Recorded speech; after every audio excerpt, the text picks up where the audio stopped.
വലിയ പ്രയാസങ്ങളും വലിയ വിഷമങ്ങളും ഉണ്ടാവാറുണ്ട്. അത്തരം സന്ദർഭങ്ങളിൽ അവർക്ക് വേദന കുറയ്ക്കുന്നതോ അതല്ലെങ്കിൽ വേദന തീരെ ഇല്ലാതെയാക്കുന്നതോ ആയ മരുന്നുകൾ ഉപയോഗിക്കുന്നതിൽ തെറ്റില്ല.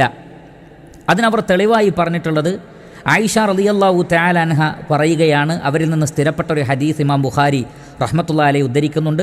മാ ഖുയ്യിറ റസൂലുള്ളാഹി സ്വല്ലല്ലാഹു അലൈഹി വസല്ലമ ബൈന അംറൈനി ഇല്ലാ അഖദ ഐസറഹുമാ മാ ലം യകുൻ ഇസ്മ. രണ്ട് കാര്യങ്ങളുടെ ചോയ്സ് നബി സല്ലല്ലാഹു അലൈഹി വസല്ലമയുടെ മുന്നിൽ വന്നാൽ, രണ്ട് കാര്യങ്ങൾ, ഒരു കാര്യം ചെയ്യാൻ അതിന് രണ്ട് വഴികളുണ്ട്.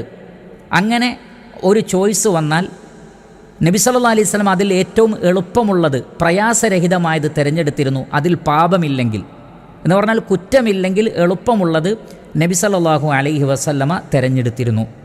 അതുകൊണ്ട് തന്നെ എളുപ്പത്തിൽ പ്രസവിക്കാവുന്ന, വേദനയില്ലാതെ പ്രസവിക്കാവുന്ന ഒരു വഴി തിരഞ്ഞെടുത്താൽ അത് കുറ്റമാണെന്ന് പറയുക